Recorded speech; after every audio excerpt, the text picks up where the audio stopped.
This is why it is vitally important to send light to people whose behavior and actions you regard as detestable, to try to put light into their choices and activities.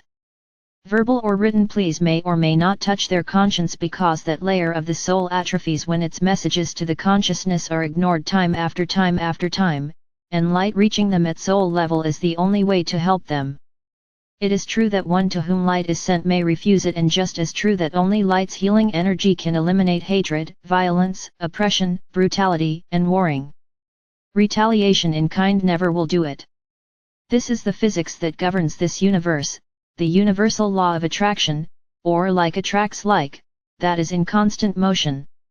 Whatever energy is put forth in the collective consciousness of Earth's peoples shoots out to the universal mind, attracts like energy and brings that back to your world. When light love is in minds and hearts, it brings more like to you, and wars and violence stop. The power of light love is the key to everything. Please keep this foremost in mind when the ones still hidden behind their dark deeds are identified.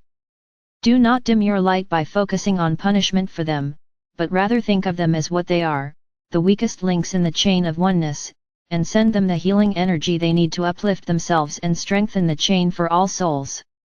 Matthew, it's hard for me to separate my thoughts about the people who are causing such terrible suffering from what they're doing, so I don't see how I can send them light, much less think of it as love.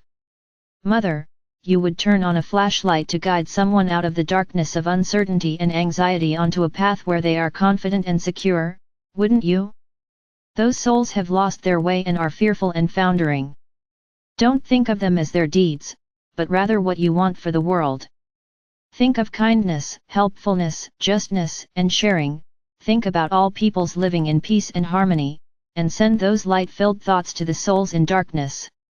I thought that by loving people, we automatically send light to them, but now I'm wondering if there's more to it. You're right that feelings of love for someone carry light to that person, but you're also right in thinking there may be more to it.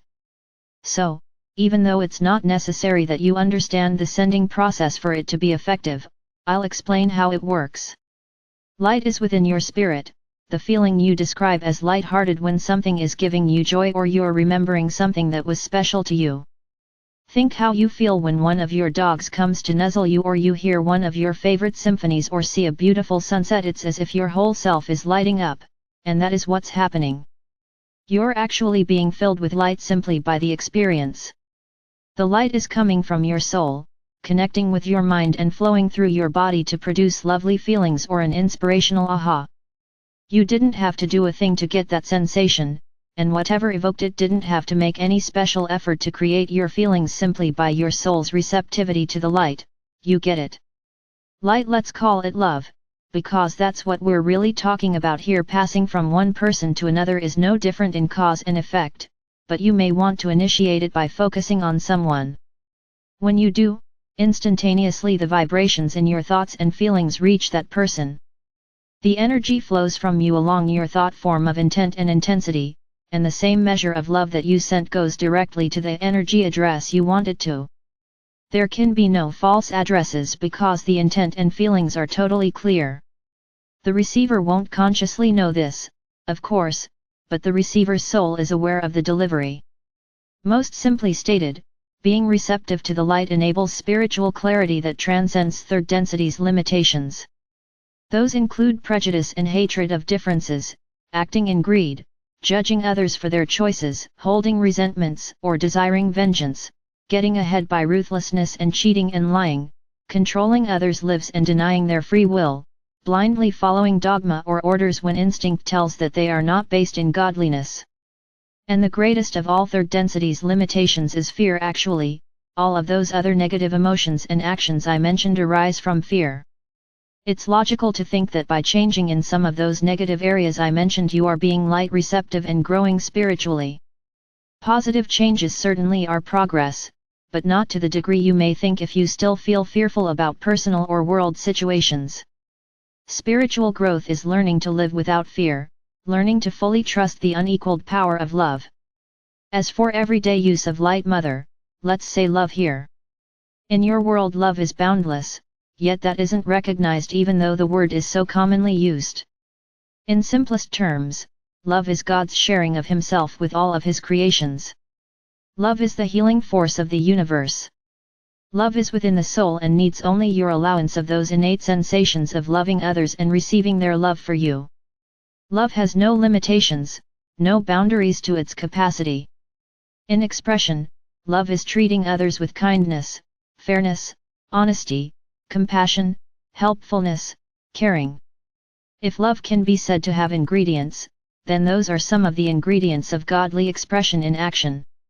Knowing that you and God and every other of God's creations are inseparable is love. Knowing that Earth is a sentient, conscious life herself and respecting all of her life forms is love. Realizing that no one can know others at soul level and therefore does not judge them, but rather does not condone an action seen as injurious, is love. Listening to one's God self is love. Living the kind of life that engenders loving self is love. Feeling joy yourself when you see it in others is love. Doing something that brings joy to another is love. Forgiveness of self and others is love. Sharing your resources with full heart is love. Doing good deeds without attaching expectations is love. Feeling peace of heart and mind is love. The quiet thrill of seeing a sunset or hearing a songbird is love, and a smile is one of the simplest and most radiating expressions of love. In any or all of these instances and many others that you may encounter that instinctively you know are love in action, you are manifesting your love for and of God. Mother, I don't think I've told you anything at all surprising. But perhaps it is good to have some references as a guiding light in these times when darkness may seem to be overshadowing the magnificent abundance of love in your world. Thank you, Mother. Beloved brothers and sisters, you are powerful simply by being because you are integral parts of Creator Creation Source, the Supreme Being of the cosmos, and of the Supreme Being of this universe. That is why you eagerly volunteered and were chosen to help your Earth family realize that with love light, they can transform their third density world into a fifth density paradise. A marvelous goal to be sure and, in the continuum, already a magnificent success. All light beings in this universe honor you and support you with the power of unconditional love. Love and peace.